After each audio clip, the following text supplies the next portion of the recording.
Last class में ionisation energy हमने लगभग कंप्लीट किया था। होमवर्क दिया था आपको कि आयोनाइजेशन एनर्जी लिखना है डी ब्लॉक एलिमेंट्स का, scandium to zinc, yttrium to cadmium, फिर लेंथेनम, फिर बीच में 14 का गैप था, HF टू मरकरी, ये अलोंग द सीरीज लिखना था वैल्यू। एंड फिर एक होमवर्क डाउन द ग्रुप भी दिया था, आपको याद है डाउन द ग्रुप वाले होमवर्क? डाउन द ग्रुप में जैसे ग्रुप 3 का क्या है बताओ?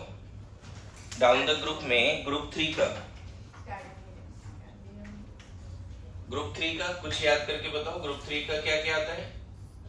टाइटेनियम, Zr, HF, यही था ना सर? ग्रुप अच्छा ग्रुप ये ग्रुप 3 था ना, ये ग्रुप 4 था, तो ग्रुप 3 बता दो। ग्रुप 3 एक्टिनम तो रेडियो एक्टिव होता है। इस ग्रुप में आईपी का क्या ऑर्डर था बच्चे, आयोनाइजेशन एनर्जी का? आई गेस इसमें एक्सेप्शन नहीं है, डाउन द ग्रुप घटता है राइट। अगर लोगों ने वैल्यू लिखा होगा, मेरा होमवर्क किया होगा सही से, तो बताओ वैल्यूज सही फिट बैठ रहा है? ठीक है, इस ग्रुप में बता दो आईपी का ऑर्डर टाइटेनियम सबसे ज्यादा। आपको याद होगा इन दोनों का साइज भी बराबर था, याद करो। 160 था इसका एंड 159 पिकोमीटर, याद आ रहा है? ऐसा कैसे हो सकता है कि इसके 5 ऑर्बिट है, इसका 6 ऑर्बिट है, फिर भी इसका साइज जो है Zr के बराबर हो गया? अनन्या बताओ। Zr HF में इसके पास 4 ऑर्बिट है, इसके पास 5 है, तो 6 ऑर्बिट है, 6 ऑर्बिट है, फिर भी इन दोनों का साइज कंपैरेबल क्यों है, सेम क्यों? Length right contraction. इसके कॉन्फ़िगरेशन में क्या था बच्चे? क्रिप्टन 4d2 5s2, और इसमें क्या था? जनन 4f14 5d2 6s2। तो वैलेंस सेल के जस्ट पहले फुल्ली फिट F है जो सीड करता नहीं, और सीड नहीं करता तो जेड इफेक्टिव बढ़ जाएगा, force of attraction between valence shell electron and nucleus drastically बढ़ जाएगा। इसके पास 6 ऑर्बिट होने के बावजूद भी, है ना, इसका साइज तुम ऐसे बना सकते हो कि ये न्यूक्लियस है, first orbit, second, third, fourth, fifth, और यहाँ पे न्यूक्लियस है, first orbit, second orbit, third orbit, fourth orbit, fifth orbit. देखो लगभग दोनों बराबर हो गया।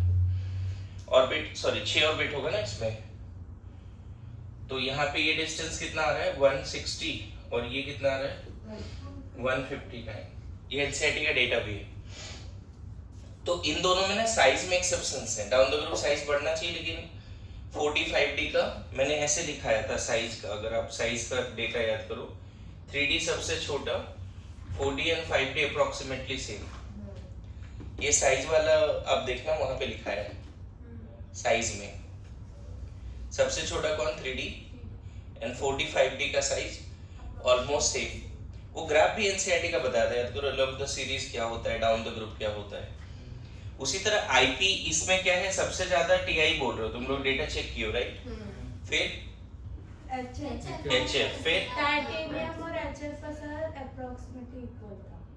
अच्छा, इन दोनों का अप्रोक्सीमेटली सेम है। हाँ, मुझे ध्यान में आ गया है। मैंने यहाँ पे 3 केसेस बताए थे बच्चे, ग्रुप 4 टू ग्रुप 12। क्या बोला था? आईपी के लिए 3 बातें हो सकती है। एक तो 5D का ज्यादा हो सकता है 3D से, और सबसे कम क्या? 4D। और क्या बोला था? 3D 5D ऑलमोस्ट सबसे बराबर, या फिर 4D ऐसा लिखा था। एंड एक और कभी कभी बोला था कि 3D ज्यादा होगा 5D से, लेकिन मैक्सिमम केसेस में 4D सबसे कम है। लेकिन कुछ कुछ ऐसे एग्जांपल दिखा है जिसमें 4D 5D बराबर भी है, या 4D 3D के बराबर है, ऐसा भी है। तो ये डेटा याद करना पड़ेगा। मैंने ये होमवर्क दिया था कि ग्रुप 4 से ग्रुप 12 तक आप डेटा लिखिए, ओके। और डाउन द ग्रुप कैसे चेंज हो रहा है वो सब एक्सेप्शंस वाली चीजों में। चलो एक और रिवीजन थोड़ा सा। बोरोन फैमिली का डेटा पलक बताएगी। बोरोन फैमिली का आईपी का डेटा बताओ। नहीं देख के नहीं बताना है, लास्ट क्लास पढ़ा है, रिकॉल कीजिए। ये लिखने की जरूरत नहीं, सब लिख रखा है हमने, इसको हटा दे। हाँ, अच्छा, इसमें लेंथेनम में क्यों नहीं एक्सेप्शन था? लेंथेनम में हाँ, लेंथेरम के कॉन्फ़िगरेशन में वैलेंस सेल के पहले 4f नहीं आता। समझ में आ रहा है? लेंथेरम में इसलिए कॉन्फ़िगरेशन में चेंज नहीं था। चलो जल्दी बोलो, बोरॉन फैमिली। बोरॉन आता है, फिर Tl हाँ, नहीं। ग्रुप 13 आईपी का ऑर्डर बताना है। हाँ, तो सबसे ज्यादा इतना टाइम लगा रहे हैं, बोलो। बोरॉन, हाँ, बोरोन सबसे ज्यादा, फिर फिर टीएल, टीएल, वेरी गुड, फिर गैलियम, बहुत बढ़िया, फिर एल्यूमिनियम, फिर वेरी गुड। ये डेटा था, एक्सेप्शन है। एनसीईआरटी का एक सवाल था, बोला था डाउन उसको लिख के हो कि वाई बोरोन फैमिली में एक्सेप्शन, याद है? IP and atomic number. तो यहाँ पे हमने इस तरह से डब्ल्यू बनाया था, याद है? ये था, ये बोरोन है, फिर आ जाता है टीएल। बोरोन के बाद एल्युमिनियम, गैलियम, इंडियम, ऐसा था, है ना? टीएल यहाँ पे लिख देता हूँ, चलो। ये डब्ल्यू याद रखना है। इरेगुलर है ना? इन दोनों में क्या इरेगुलर है? रीजन बोरोन का साइज भी एल्युमिनियम से छोटा हो गया था, क्योंकि बोरोन के वैलेंस सेल के जस्ट पहले फुली फिल्ड ही था। याद आ रहा है? बोरोन बोल रहा हूँ। गैलियम और एल्युमिनियम में गैलियम का साइज छोटा हो गया था, किससे? ट्रांजिशन कॉन्ट्रैक्शंस, ट्रांजिशन कॉन्ट। इन दोनों में एक्सेप्शन नहीं है, क्योंकि इन दोनों में वैलेंस सेल के पहले D10 है, कॉन्फ़िगरेशनल डिफरेंस नहीं है। ओके, अभी एक क्वेश्चन का आंसर और बताओ। पीरियड 2 का बता दो, चलो रिवीजन ले रहा हूँ। पीरियड 2 बोलो कोई भी से। पीरियड 2, हाँ बोलो। पीरियड 2 आईपी का ऑर्डर, साइज का नहीं। नहीं आकांक्षा बताओ। नॉर्मली होना चाहिए था लिथियम, बेरिलियम सबसे ज्यादा किसका? और आर्गन का। उसमें नियॉन आता है पीरियड 2 में लास्ट में। हाँ, फिर सबसे ज्यादा नियॉन लिख देते हैं, फिर बताओ। सबसे कम लिथियम भी लिख देते हैं। हाँ, आगे। लिथियम के पहले बेरिलियम होना चाहिए, फिर बोरॉन, फिर कार्बन। देखो, ये जिस समय पढ़ा था उस समय पढ़ाया, लास्ट लेक्चर में भी रिवीजन कराया। सुबह उठ के रट्टा नहीं मारोगे, बहुत हालत खराब हो जाएगी, है ना? बहुत खराब मार्क्स आएंगे। नहीं होता है भरोसा, एक बार रिपीटर और बच्चे से पूछ लो पीरियोडिक टेबल में क्या करना होता है। बहुत हालत खराब हुई थी उनकी, याद करना पड़ेगा। ये कितना बार लिखा है? P6, P5, P3, P2, sorry P4, P2, S2, P1, S1। ये सीक्वेंस रट लिया तो काम हो जाएगा। सबसे ज्यादा तो नियॉन हो ही गया, फिर फ्लोरीन, फिर नाइट्रोजन, बढ़िया, फिर ऑक्सीजन, फिर कार्बन, वेरी गुड, बेरिलियम, फिर बोरॉन। तो यहाँ पे गड़बड़ कर रहे हैं। हाँ, 3-4 बार बता दिया, लेकिन अभी तक याद नहीं कर रहे हैं। कैसे होगा? पीरियड 3 बताओ, सेम लॉजिक लग जाएंगे। आर्गन, हाँ, क्लोरीन, P5, फिर फास्फोरस, फिर सल्फर, सिलिकॉन, मैग्नीशियम, एल्युमिनियम। याद रखो बच्चे। मैं बताऊं, अभी तो इसमें ये हालत है, आने फिर एटॉमिक साइज में कुछ नहीं आता होगा, फिर तो जनरल ट्रेंड बस याद होगा, है ना? जनरल ट्रेंड सबका याद रखना, बताया था, एक बार फिर से रिपीट करता हूँ। Z effective along the period बढ़ता है, और यहाँ पे कांस्टेंट है ना? इधर सील्डिंग बढ़ता है, यहाँ भी सील्डिंग बढ़ता है। डाउन द ग्रुप भी सील्डिंग बढ़ती है, अलोंग द पीरियड भी सील्डिंग बढ़ती है ना?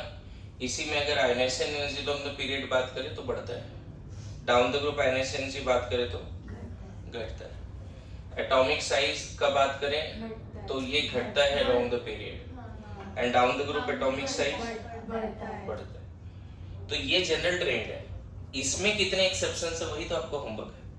वही तो आपको रट्टा मारना है ना? Okay, so this is revision of last lecture. अभी मन तो हो रहा था रिवीजन कराने का, एटॉमिक साइज भी करा दूं, लेकिन मुझे लगता है कि वो करे तो आगे नहीं बढ़ पाएंगे फिर। So next topic, next periodic property लिखते हैं। एक ना लास्ट क्लास में क्वेश्चन था, आइसो इलेक्ट्रॉनिक का आईपी क्या होगा? Isoelectronic ionisation energy. पहले तो आइसो इलेक्ट्रॉनिक का साइज भी बताया था, अगर आपको याद होगा तो।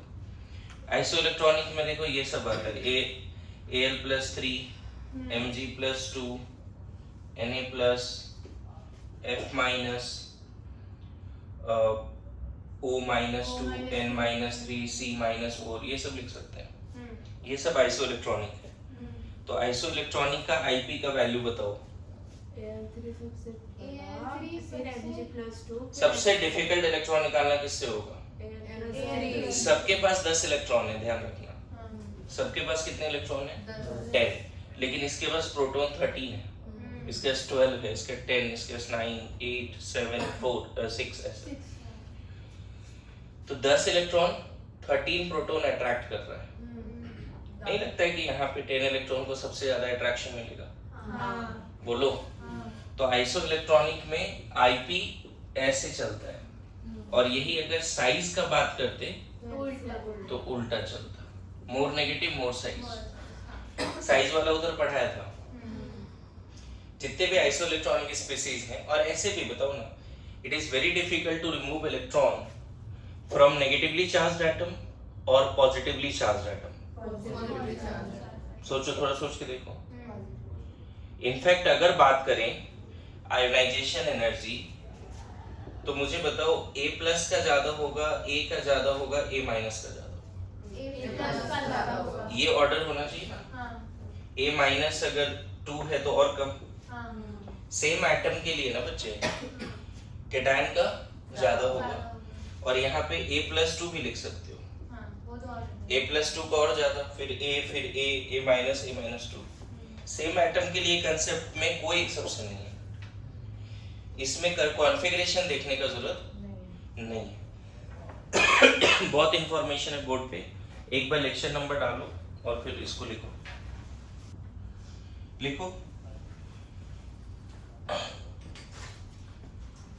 इलेक्ट्रॉन एफिनिटी और इलेक्ट्रॉन गेन एंथैल्पी, दोनों बातें सेम है, थोड़ा सा अलग है। बताऊंगा क्या होता है। इलेक्ट्रॉन एफिनिटी और इलेक्ट्रॉन गेन एंथैल्पी। देखो थोड़ा सा थर्मोडायनेमिक्स जहाँ पे बताया था एक लेक्चर, अगर वो किसी ने मिस किया जरूर देखो, एंडोथर्मिक एक्सोथर्मिक है ना, उसमें थर्मोडायनेमिक्स के बारे में बताया था कि एक्सोथर्मिक का एक्चुअल मतलब क्या होता है और एंडोथर्मिक का एक्चुअल मतलब क्या होता है, क्योंकि वो आगे चल के पढ़ना है। आप 11th में पढ़ना है थर्मोडायनेमिक्स, लेकिन आगे पढ़ना है।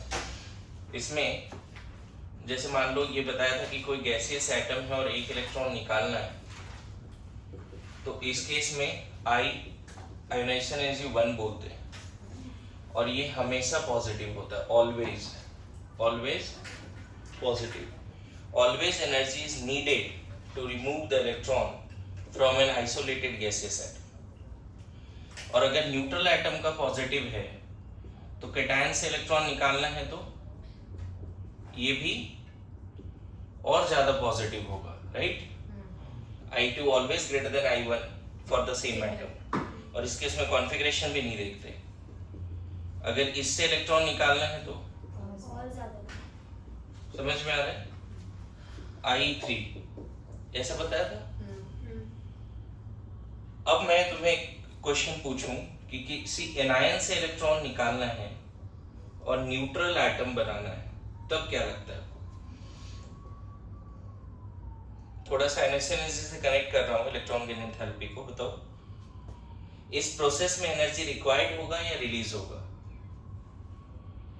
मोनोवैलेंट एनायन से न्यूट्रल बनाना है, मोनोवैलेंट एनायन से क्या बनाना है? न्यूट्रल। मैं बताऊं इन तीनों प्रोसेस में एनर्जी रिक्वायर्ड है, एनर्जी रिक्वायर्ड है। अब यहाँ पे एनर्जी रिक्वायर्ड होगा या रिलीज होगा? अभी भी इलेक्ट्रॉन निकालना है, इसीलिए रिक्वायर्ड होना चाहिए, राइट? अब ये तो सोचो ये न्यूट्रल नहीं है, एक इलेक्ट्रॉन एक्स्ट्रा ले रखा है। अगर इसने एक एक्स्ट्रा इलेक्ट्रॉन ले रखा है और ये स्टेबल हो गया है, एक इलेक्ट्रॉन लेने के बाद स्टेबल हो गया है, तब तो हम बोल सकते हैं कि हाँ यहाँ पे इसको इलेक्ट्रॉन जल्दी मत निकालो। मेरी बात समझ लो, एक इलेक्ट्रॉन लेने के बाद अगर स्टेबल हो चुका है वो, तब तुम बोल सकते हो सर यहाँ पे रिक्वायर्ड है। मेरी बात समझ रहे हो क्या बोल रहा हूँ? लेकिन अगर वो इलेक्ट्रॉन लेके बहुत तकलीफ में है, उसका कॉन्फ़िगरेशन खराब हो चुका है, पहले न्यूट्रल ए का अच्छा कॉन्फ़िगरेशन था, ए माइनस का configuration half filled fully filled नहीं है, अच्छा कॉन्फ़िगरेशन मतलब इनर्ट गैस टाइप, ए ऑलरेडी इनर्ट गैस है मान लेते हैं, तो क्या उसका एनायन स्टेबल होगा? नहीं ना, तो एनायन तुरंत चाहेगा इलेक्ट्रॉन लूज करके क्या गेन कर ले, इनर्ट गैस फिर से बना ले। मेरी बात समझना। तो यहाँ पर जब मोनोवैलेंट एनायन से न्यूट्रल एटम बनाते हैं, तो यहाँ पर जो एनर्जी है, यहाँ पर भी आयनाइजेशन एनर्जी ही बोलोगे, लेकिन यहाँ पे लिखोगे ionization energy of A minus. इन सब जगह पे आयनाइजेशन एनर्जी ऑफ ए लिखना चाहिए। I1 मतलब क्या? Ionisation energy of A. I2 मतलब क्या? Ionisation energy of A plus. I3 क्या? Ionisation energy of A plus 2। Plus 2 से प्लस 3 बनाना ना, ionisation energy of A plus 2। मेरी बात आ रही समझ में? मुझे यहाँ बताओ कि एनायन से एक इलेक्ट्रॉन निकाल रहे हैं, तो हम आयनाइजेशन एनर्जी ऑफ एनायन बोलेंगे। एनायन से एक इलेक्ट्रॉन निकाल रहे हैं तो आयनाइजेशन एनर्जी क्या बोलेंगे? एनायन। मेरी बात समझ रहे हो? ये ऐसा प्रोसेस है बच्चे कि मतलब एक बार एकदम बहुत बार रट्टा मारने पड़े मारो, लेकिन इसको याद करना पड़ेगा, ऑप्शन नहीं है ना, क्योंकि अभी थर्मोडायनेमिक्स हुआ नहीं है, तो तुम रियल टाइम पे डिसाइड कर पाओगे या नहीं कर पाओगे वो उधर ही रख दीजिए। रियल टाइम पे तुम डिसाइड कर पाओगे नहीं कर पाओगे वो थोड़ा दिक्कत है, तो अभी फिलहाल के लिए याद करना पड़ेगा आपको, ठीक है? ए माइनस से न्यूट्रल बनाना है ना, तो इसको बोलेंगे ionisation energy of A minus. और मैं बताऊं ये जो वैल्यू है प्लस माइनस कुछ भी हो सकता है, मतलब ए माइनस से न्यूट्रल बनाने के लिए एनर्जी रिक्वायर्ड भी हो सकता है, रिलीज भी हो सकता है। अगर यहाँ पे देखो केस 1 है, केस 1 अगर ए माइनस ज्यादा स्टेबल है ए से, तब तो यहाँ पे ionisation energy of A minus positive होगा। ये ज्यादा स्टेबल है ना, ज्यादा स्टेबल से लेस स्टेबल बनाओगे तो एनर्जी देनी पड़ेगी, तब ये कांड होगा, तब ये प्रोसेस होगा, तब ये रिएक्शन होगा। Good to go. और यहीं पर अगर केस 2 बोल देते कि स्टेबिलिटी ए का ज्यादा है ए माइनस से, किसका ज्यादा है? ए का ज्यादा है ए माइनस से, तब यहाँ पे आयनाइजेशन एनर्जी ए माइनस का क्या हो जाता? तब यहाँ नेगेटिव हो जाता, रिलीज हो जाता, क्योंकि देखो लेस स्टेबल से मोर स्टेबल बना रहा है, लेस स्टेबल से मोर स्टेबल बना रहा है।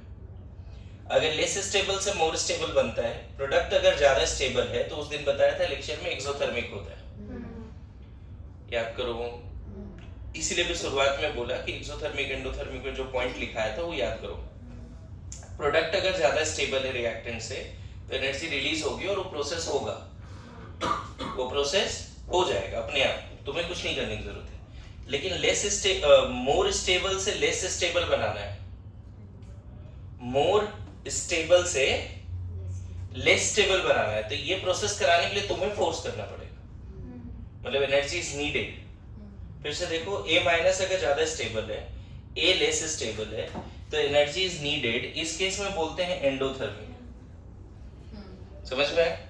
और ए से ए माइनस बनाना मतलब ए ज्यादा स्टेबल है, ए माइनस लेस स्टेबल है, रिएक्टेंट लेस स्टेबल है, प्रोडक्ट मोर स्टेबल है, प्रोडक्ट मोर स्टेबल है, रिएक्टेंट ये अपने आप हो जाएगा और एनर्जी रिलीज होगी, और इसको बोलेंगे एक्सोथर्मिक। मेरी बात आ रही है समझ में? मतलब अगर एनायन को न्यूट्रल एटम में चेंज करना है, तो क्या एनर्जी ऑलवेज रिलीज्ड? नो। क्या ऑलवेज रिक्वायर्ड? नो। ये बोलना गलत हो जाए, ऑलवेज वर्ड नहीं लगा सकते। एनायन से न्यूट्रल एटम बनाना है, तो energy may be required, may not be required, may release also, मतलब this process may be exothermic as well as endothermic। लेकिन यहाँ पे आप always word लगा देना। मोनोवैलेंट न्यूट्रल से मोनोवैलेंट कैटायन बनाना है, ऑलवेज, यहाँ ऑलवेज बोल दो, ऑलवेज एंडोथर्मिक। ये तीनों प्रोसेस ऑलवेज क्या है ना, यहाँ ऐसे यूज कर सकते हो, ऑलवेज एंडोथर्मिक। मेरी बात आ रही है समझ में? बोलो। अब इस पार्ट को और थोड़ा अच्छे से समझाने के लिए मैं तुम्हें एग्जांपल देता हूँ। मुझे बताओ, फ्लोराइड से एक एग्जांपल देता हूँ, फ्लोराइड से फ्लोरीन बनाना है, क्या लगता है एनर्जी रिक्वायर्ड होगा या रिलीज होगा? फ्लोराइड से फ्लोरीन बनाना है, थोड़ा कॉमन सेंस यूज करो, शायद आंसर आएगा। आपने इलेक्ट्रॉनिक कॉन्फ़िगरेशन पढ़ रखा है। फ्लोराइड से फ्लोरीन बनाना है, क्या एनर्जी रिक्वायर्ड होगा या रिलीज होगा? रिक्वायर्ड होगा ना, रिक्वायर्ड होगा। ये आंसर सही है, रिक्वायर्ड होगा। कैसे? क्योंकि उसको इलेक्ट्रॉन को फ्लोरीन आयन से मोनोवैलेंट पे जाना है ना, तो F माइनस जो है उसके पास 10 इलेक्ट्रॉन्स है और वो मोर स्टेबल है, उसके पास इनर गैस कॉन्फ़िगरेशन है, और F के पास ज्यादा आंसर अच्छा ये है कि ये ऑलमोस्ट नियॉन है, 1s2 2s2 2p6, मतलब ये नियॉन जैसा कॉन्फ़िगरेशन। और बोला ना कि जब थोड़ा सा स्टेबिलिटी को लेके, इसलिए स्टेबिलिटी का एक क्लास लिया कि हाँ फुल्ली फिल्ड क्यों ज्यादा स्टेबल। कॉन्फ़िगरेशन बहुत बार यहाँ आंसर कर देता है। इसका कॉन्फ़िगरेशन क्या है? 1s2 2s2 2p5। मैं बस ये बोलना चाह रहा हूँ कि अगर रिएक्टेंट ज्यादा स्टेबल है प्रोडक्ट से, तो क्या लिखा है यहाँ पे? एनर्जी रिक्वायर्ड होगा, इसलिए इसको रट्टा मारना है। ये नहीं रट्टा मारा तो काम नहीं बनेगा। Good to go. ये याद नहीं किया तो बिल्कुल भूल जाओ कि यहाँ पे भी ये पार्ट समझ में आने वाला है। इलेक्ट्रॉन एफिनिटी नहीं आएगा समझ में आपको, है ना? यहाँ पे देखो क्या होता है, एक कंटेनर में जब फ्लोराइड है ना, जब फ्लोराइड है उसकी एनर्जी मान लो 300 है, एनर्जी कंटेंट। सिर्फ फ्लोराइड है, उसकी एनर्जी कितनी है? 300। और जब वो फ्लोराइड अपना इलेक्ट्रॉन लूज करके फ्लोरीन और इलेक्ट्रॉन में गया, मतलब अपना इलेक्ट्रॉन और फ्लोरीन अलग हो गया, तो पता है इसकी एनर्जी लगभग 500 हो गई। मतलब ये प्रोसेस करने में बाहर से 200 देनी पड़ी। बाहर से उसके पास खुद की कुछ एनर्जी थी 300, बाहर से उसने 200 लिया, तब जाके इलेक्ट्रॉन और फ्लोरीन अलग हुआ। तो एनर्जी एब्सॉर्ब हुआ, दिख रहा है? दिस मच एनर्जी, क्या बोलेंगे? Energy absorb. तो किसी प्रोसेस में अगर एनर्जी एब्सॉर्ब होता है तो वो एंडोथर्मिक होता है। किसी प्रोसेस में एनर्जी अगर एब्सॉर्ब होता है तो वो एंडोथर्मिक होता है, और किसी प्रोसेस में एनर्जी अगर रिलीज होता है तो वो एक्सोथर्मिक होता है। क्या ये डिसाइड हो पाएगा? ये समझ में आ रहा है? पहले इतना लिखो जल्दी से, जल्दी जल्दी लिखिए। इलेक्ट्रॉन एफिनिटी या इलेक्ट्रॉन गेन एंथैल्पी हेडिंग देना है और उसमें ये लिखना शुरू करना है।